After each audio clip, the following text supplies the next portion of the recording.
it's James with the Plant Food Kitchen. And first off, happy Earth Day. Yesterday was a gorgeous day at the farmer's market, and I stumbled upon some purple Napa cabbage. And I already have been stocking up on all of the great Daikon and different kinds of radishes, and I looked at it and I thought, it's kimchi time. So one of my favorite ferments to do is kimchi. It's really easy.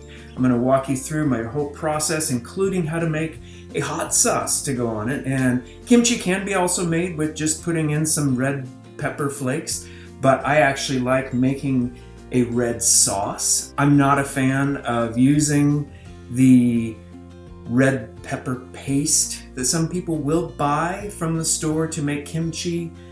To me, that is a dead product because it's coming out of a jar from the store. And why not make a living hot sauce? And this is one that I had designed that resembles a sambal, or a hot sauce from Indonesia. And so this is my hybridization on a kimchi. I call it Indonesian kimchi, with an Indonesian hot sauce and the classic kimchi ingredients. So first off, I want to wash up this, separate the leaves and wash up this. Look at the color on this. Wow. This beautiful purple Napa cabbage that I got from Nye Ranch, right up the highway here. Shay has recently taken it over from Mel and Kyle, who ran it right before him, but it's cranking out gorgeous, gorgeous fruits and vegetables for us here locally. And boom, there it is, all washed and cleaned. And oh my gosh, look at this. I have not used heirloom purple Napa cabbage before, and this is just dazzling. Wow. I'm just as tempted to make a beautiful big salad out of it as to make kimchi out of it, but I'm gonna go for it. I'm on a mission. So I've washed all these leaves off, and they're gonna be going into my large pottery bowl that I threw on the wheel because I just like mixing stuff in a bowl that comes from the earth. Stainless steel is fine, but I like that connection. Clay has been such an important symbiotic, in tandem relation to food. So think about the most ancient cultures we dig up. What do we find? They're pots. And what were those pots for? Food. So I'm going to use the clay bowl for sure. Krauts typically have a thinner slice to them. Some people do them really thin. Mine aren't super thin because I don't like my kraut to go mushy. And so I keep them on the thicker side. But kimchi classically has, up to like a 2-inch width. Take the cabbage, lay it down, and go into big, wide strips, okay? Cutting the cabbage up goes really fast when you're making kimchi. Now, I am ready to add some salt. I'm choosing to use Redmond real salt. This is mined from Utah, from ancient seabeds.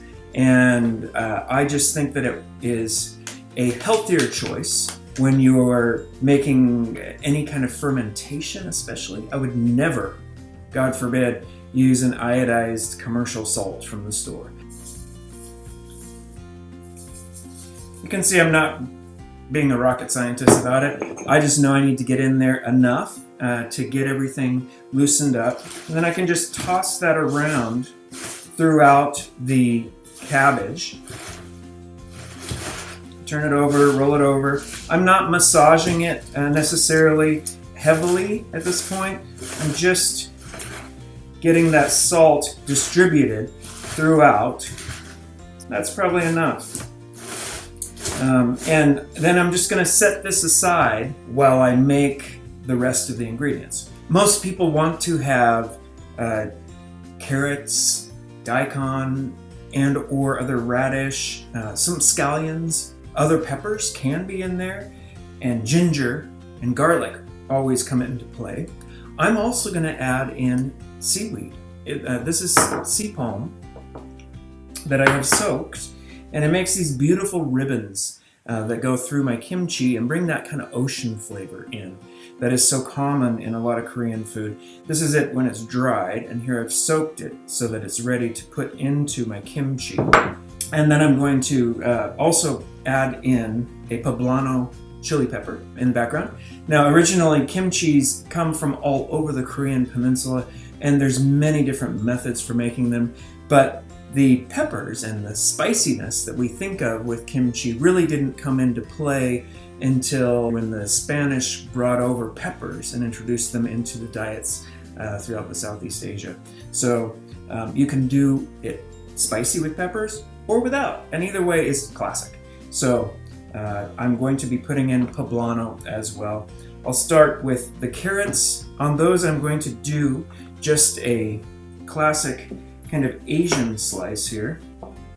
Start with just getting that 45-degree kind of angle on there.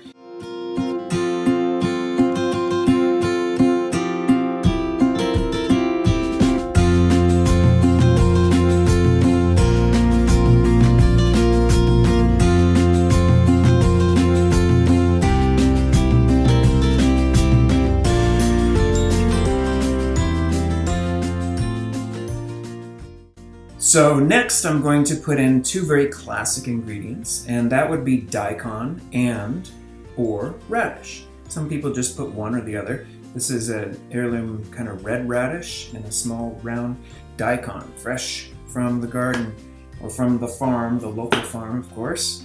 I'm going to slice that up the same kind of way that I did the carrots because I do like them to be on a, or everything to be a matchstick. In this kind of a mixture, and if I have consistency with how I cut everything up, it's easy to stir it together, and it also ferments at about the same kind of rate for all the root vegetables that are in it. So if you're going to choose a shape, stick with it, and your kimchi or whatever you're fermenting will end up fermenting at the same rate, you know, with all the different ingredients. So I'm choosing to do kind of a classic Asian matchstick kind of cut like they would have in so many of their different salads and soups. Same thing with the red radish. So we take the ends off, put those over in the soup stock.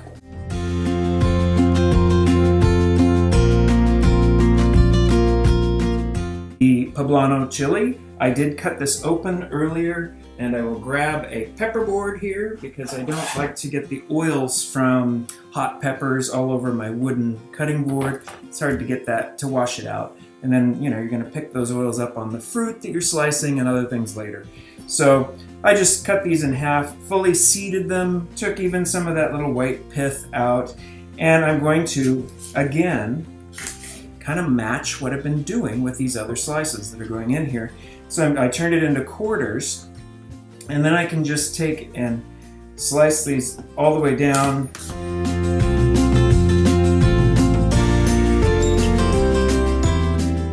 Okay, then to add some even further drama, you know, I love my Fresno chilies. This is always one of my favorites, but I'm going for color also and variety in my kimchi.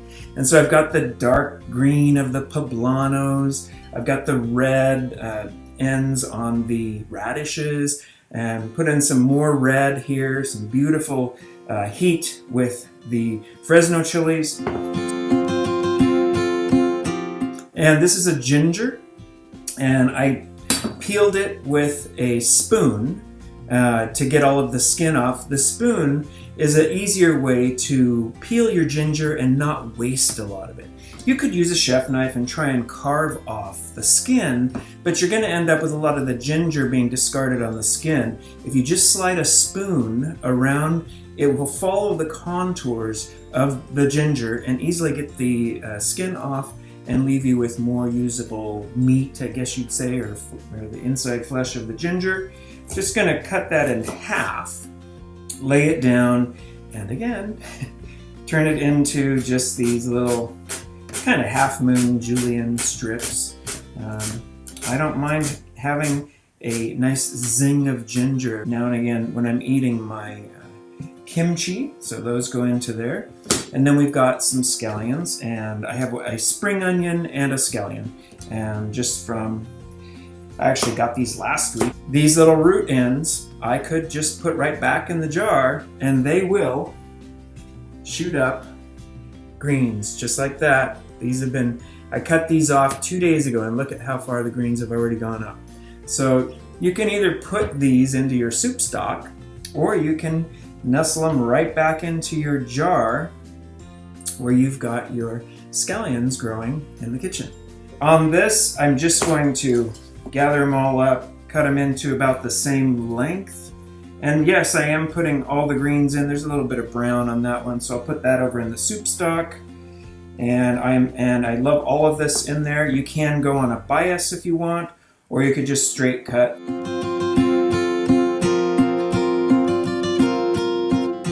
Now, when I bring together a hot sauce, I like layers. I mean, in anything as a chef, I love building with layers. But if I made this with just one kind of pepper, it's going to have just a beautiful one level kind of heat in it and flavor. But I'm choosing to put in different kinds of peppers. The sweeter heat from some Fresno chilies. A little bit more of a kick with a Serrano as a different flavor palette and profile than the sweeter Fresnos.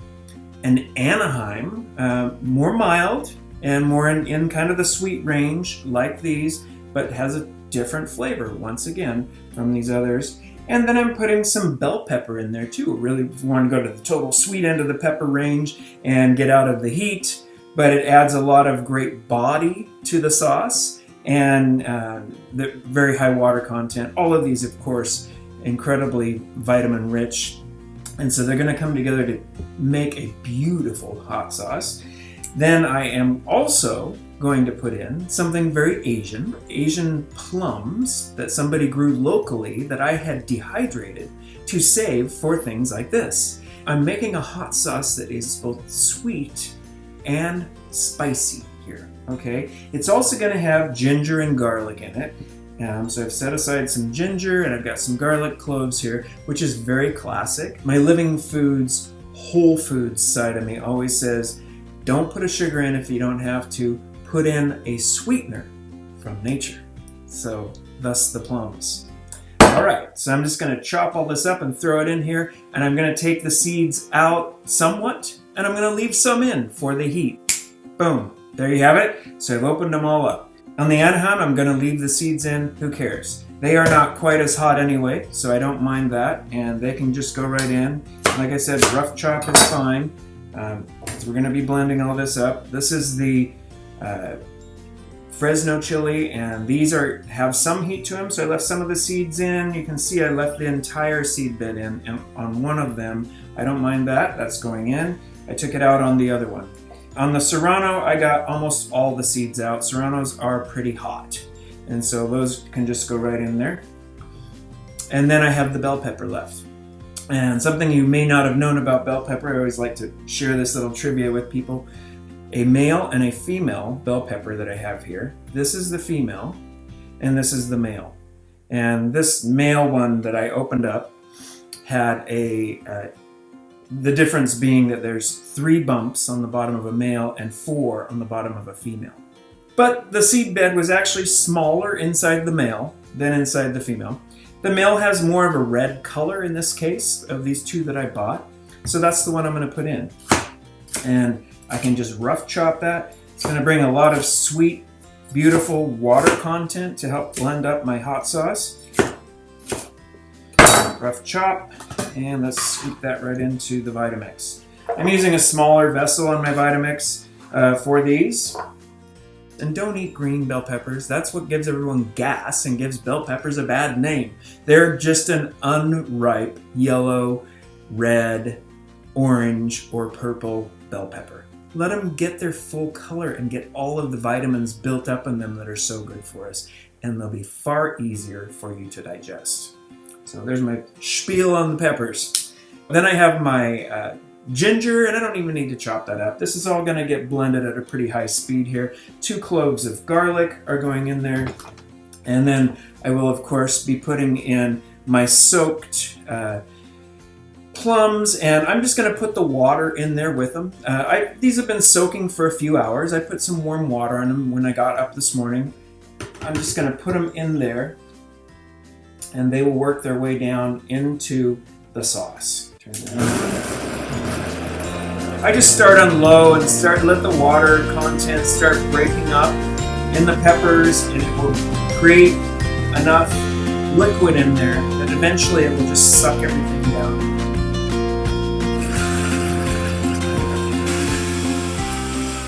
And then if you stop it and give it a little pop to release the air bubble that can build up down around the blender blade, and then get it going again, everything will come together.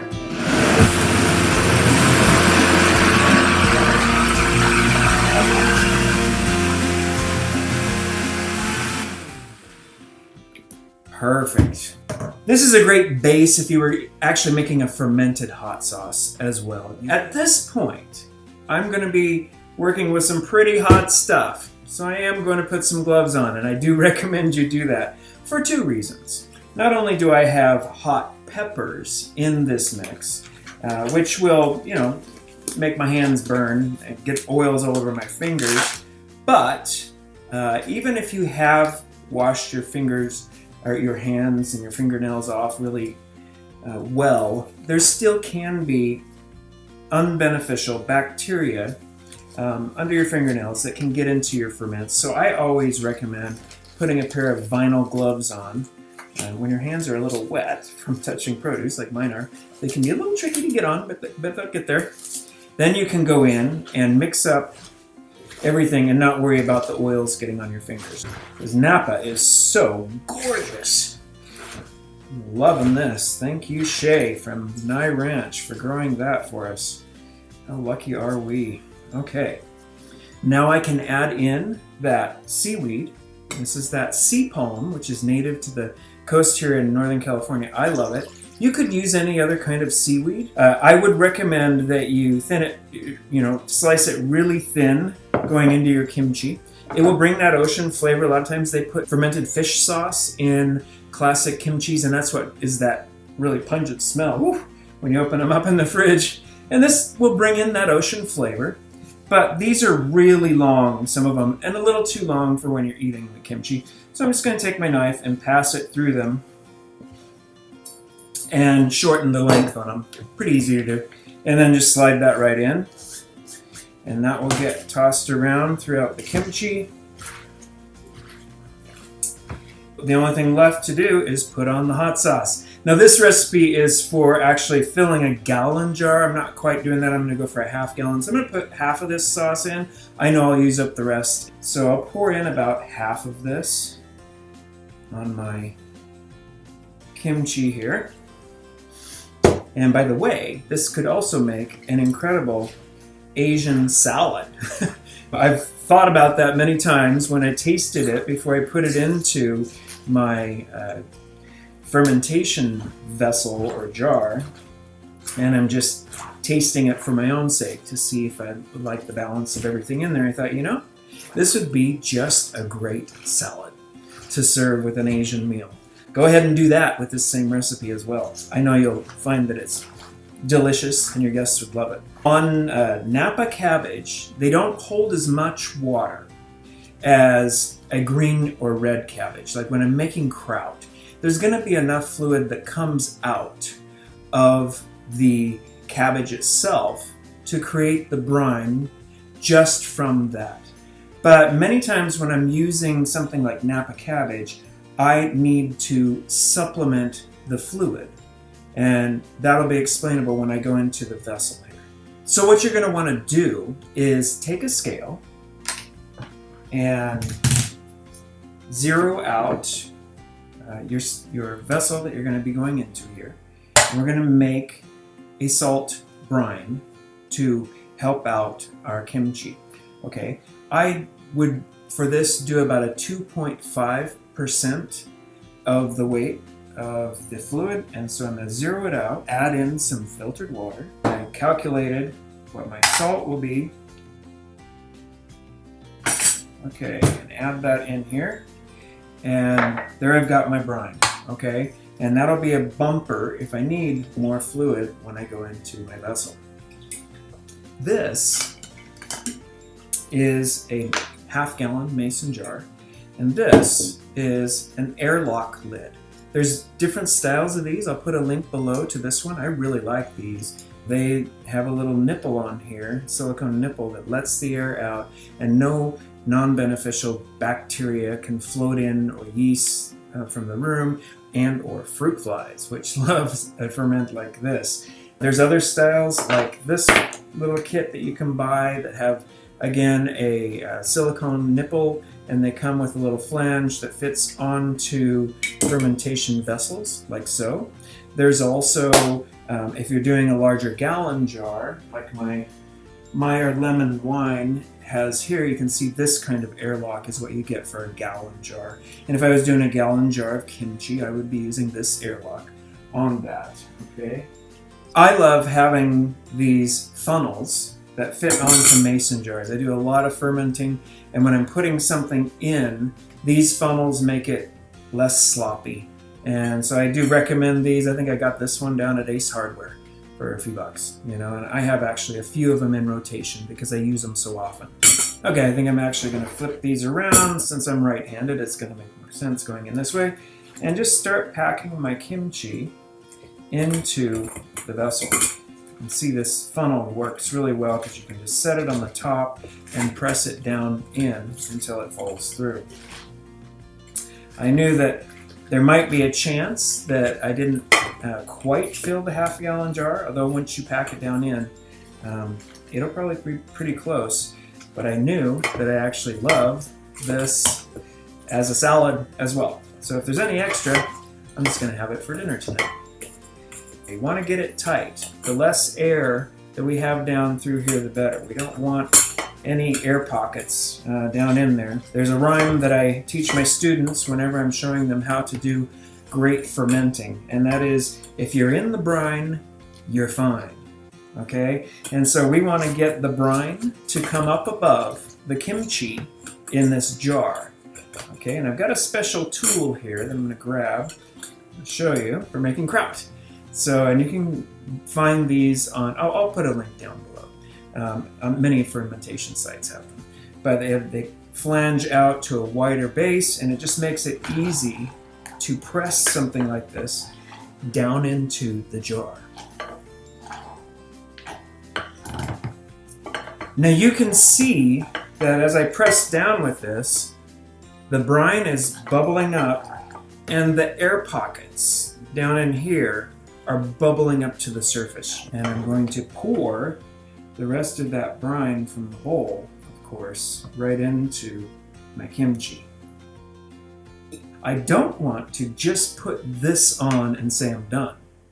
Like I said, if you're in the brine, you're fine. So we want to hold any of those little bits of cabbage that might be around the top even, down in this brine that's floating around in the top here.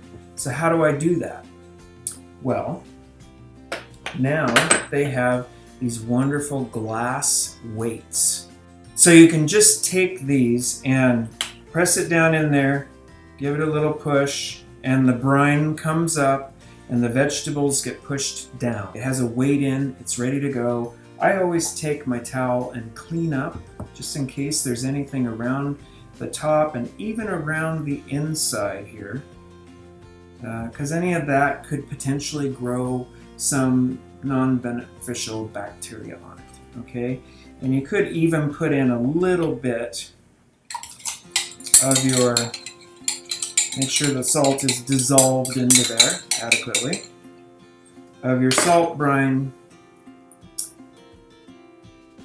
just to make sure there's a nice seal. The salt actually brings out the lactobacillus in veggies, and that's what makes them lacto-fermented vegetables. But it also, the saline level in it keeps things really clean and is antibacterial. So it's a great way to make sure that the top is not going to get any unbeneficial bacteria in there and potentially create mold. Now we're ready to just put on the top here, and these actually have a little slider on here so that you can remember what day you started your ferment. So we're going to click it over to the Earth Day date, and now I'm aware of the date that I started this ferment. Now if I didn't have that on there, I always have in the drawer ready some tape and a magic marker, and I would put the date, just so you can remember when you've started this, on the side and then set it on the shelf. Now, these are very active. When you have all these wonderful fruits, peppers are a fruit because the seeds are on the inside, and vegetables, the daikon and the carrots and the greens, together doing this kind of a dance and fermenting, it's going to become a volcano potentially. So do yourself a favor in cleanup by just setting this on a plate or in a bowl and then set it on the shelf. And then if anything bubbled up and over enough, it's going to end up not making a mess in your kitchen. Okay, I do recommend that you put these up higher in the room because the temperature in a room is always increasing. If you ever get up on a ladder to change a light bulb, you realize that it's at least 10 degrees warmer up there where the lights are than it is down on the ground level. So set it on top of the fridge or up on a high shelf like I've got. I don't let kimchi go as long as kraut. Kraut can take 14 to 20 days to get where I like it to be. Now different people like their kimchi to be a little bit more strongly flavored, and some like it less. It's going to increase in the sourness the longer it goes. Just in this household, 5 to 7 days, I'd say, is perfect. And so that's what I'm expecting with this one. Here's my last batch of kimchi that I made probably 6 months ago. And I still had 1 jar left in the fridge. So it was time to start a new batch anyway. Love kimchi, and it's a really great way to add more probiotics into the microbiome. And it's just a great thing to remember that you have in the fridge, and you can just take it and put it, every time you're having a salad, just put a little scoop on the side of your salad, or just take it out of the refrigerator and take a spoon and take a big mouthful and chew it up once a day. And good gut health. Good gut health is good brain health, is good body health. So there we have it. Indonesian kimchi. I know you're going to love it.